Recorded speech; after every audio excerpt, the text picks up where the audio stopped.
Hi, my name is Paul Mtamse, and I'm presenting a paper on trustworthy deep learning techniques for credit risk assessment. And uh, the slide shows the authors of this paper.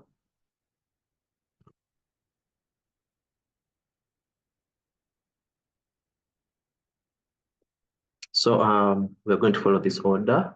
We're going to follow this order: the introduction, related work, problem statement, research questions, and contributions, methodology, dataset description, experiment, conclusion, limitation, future works, references, and of course the acknowledgement. So in the introduction, so today we shall discuss our research on the trustworthy deep learning techniques for credit risk assessment. Credit risk assessment is vital for financial institutions to determine the likelihood of borrowers defaulting on loans. So of course, accurate assessment helps manage risk and make informed lending decisions. So deep learning has revolutionized this field by significantly improving predictions accurately and through advanced algorithms that can detect complex patterns in various datasets. However, these models often lack transparency and interpretability functioning as black boxes.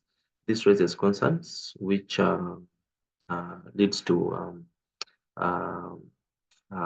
accountability issues and potential bias, which can hinder trust and adaptations. So, of course, the research addresses these challenges by developing a deep learning models that are both accurate and interpretable. We incorporate explainable AI techniques to enhance transparency and, of course, trust in these models, ensuring that they can be effectively used in high-stake financial decision making. So the following slides, of course, we shall be discussing the results and the impact of our work.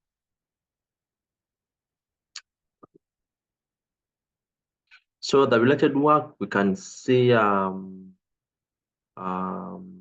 we have a paper that was done by Christian, and this paper, of course, investigates the hybrid model combining the CNNs and SVMs, and then the RFs, and then the DTs.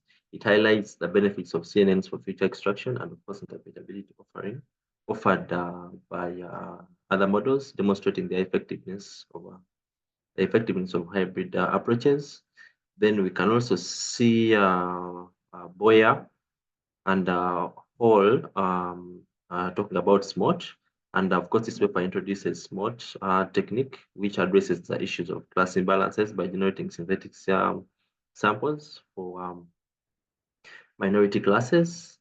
Then we also see Coates paper. Also, this is this foundational work on support vector machines presents a robust method for classification tasks. SVMs, of course, we all know are known for their ability to handle high dimensional data. Then we see some work done by Chen, and this paper introduces the XGBoost, and which is an efficient and scalable implementation of gradient boosting. Yes, of course, there are more papers that have been done. Yes, we also see Arietta, and his paper was providing a broader overview of interpretable machine learning techniques for credit risk assessment, and of course discussing Lime and Sharp along with other methods. So the problem statement, our problem statement is our research aims at enhancing trust in deep learning models for credit risk assessment, of course, by exploring hybrid approaches that combine the LSTM, MLP, and the autoencoders. So first, shall look at the key issues with the current credit risk models. Traditional models like logistic regression, then the decision tree, while of course interpretable often lacks the accuracy needed for effective risk assessment. So then, of course, on the other hand, we have the deep learning models, despite their power, criticized by their black box nature, making them difficult to trust. So I believe when we address these issues, of course, and more, our research aims at creating a robust and trustworthy credit risk assessment model. Yeah.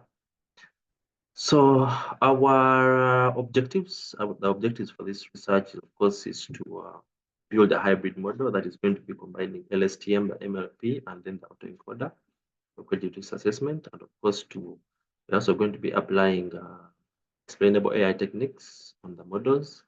Then we shall also validate model performance, which we shall aim to validate the hybrid model performance using real-world datasets. Of course, this will involve comparing the model's accuracy, precision, recall, and other relevant matrices, which will with existing approaches to demonstrate the effectiveness in credit risk assessment. So the major contribution for our research, of course, we're going to build a hybrid model, the LSTM, combine the LSTM, the MLP, and the autoencoder. And of course, we're going to apply explainable AI techniques, that is LIME, on the hybrid model that we'll have created or implemented. Then the methodology that we have, that's the architecture of our methodology, where we have the data sets, where then we do the EDA of the data set, then we do pre-processing, then of course we implement SMOT, to address the class imbalances in the data set. Of course, that's where SMOT is going to come in. Then we implement the machine learning techniques. That is a logistical regression, the decision tree, then the QDA, the Gaussian naive Bayes, then the dynamic classifier.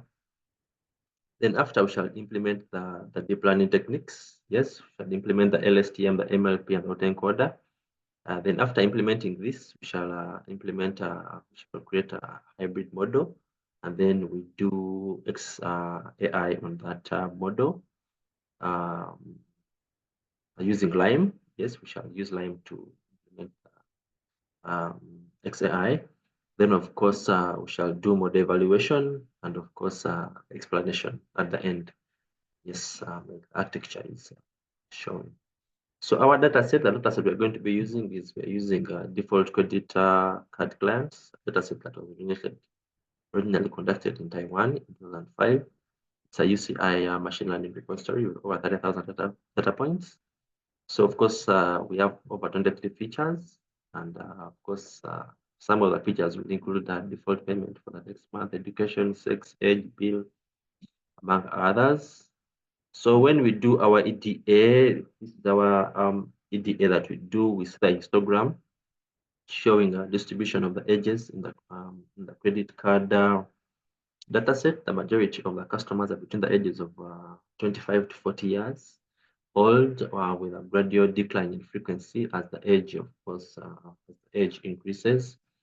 Then we have a stat bar that shows the distribution of credit limits, that is limit bar, across the different payment status categories for 2 months. Then we're also seeing a heat map that is showing the correlation between the different features in the credit card data sets. Yes, and we see a strong positive correlation. Notice the very strong positive correlation between the bill amount feature. This makes sense as the customer's bill in 1 month is likely to closely be related to their bill in the next month. Then we proceed to see a credit limit versus the age, colored by the payment status. Yes, for 2 months. Also, we are seeing the credit limit distribution by the current month payment status. Of course, that's the box plot showing the distribution of credit limits for customers based on the payment status in the current month. Yes. So this is the hybrid model, architecture of the hybrid model that we're going to be implementing. So we start with the autoencoder, input data into the autoencoder. Then we encode the data into the MLP and the LSTM. And then of course we concatenate the layers until we get the final output.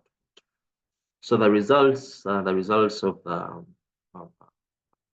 model as below, as you can see. The hybrid model does not have the highest accuracy, but of course performs significantly better.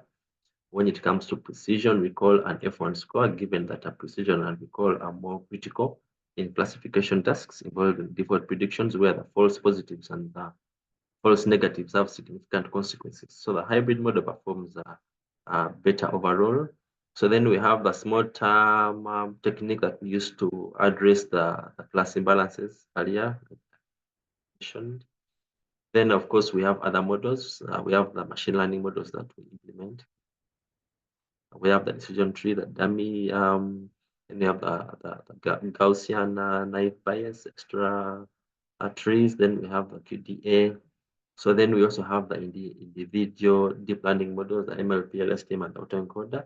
And then, of course, finally, we have the hybrid. You can see the performance.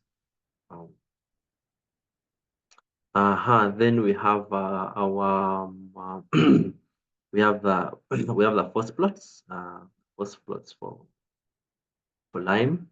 We have the Lime force plots where as you can see the customer's credit bill is low, pushing the model towards the default prediction, which is of course the green bar. Then we see that the MLP model is severely underperforming in identifying fraud cases.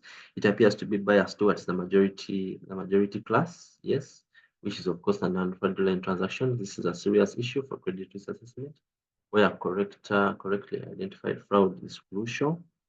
Then of course we see a combined impact. Of course, this plot shows the model's balances, how it balances the different features despite a positive signal from the customer's low credit limit. Yeah. Yes. Of course, this is still a continuation of the results, and of course, we see the combined impact. Of course, this plot shows how the model balances the different features mentioned in the previous slide. Then, in conclusion, our hybrid model, we have the hybrid model which performed better. So the model does not have the highest accuracy, but performs better when it comes to precision, recall, and of course the F1 score, given that the precision recall are more, they are more critical in classification tasks involving default predictions. So where false positives and false negatives have significant consequences, the hybrid model, of course, performs better. Then, of course, we have been able to incorporate machine explainable AI techniques, which significantly improve the trustworthiness of our decision making. Yes. So, of course, I acknowledge my lecturer, Dr. Marvin, and of course, Dr. Dowdy for the guidance. Yeah, thank you very much.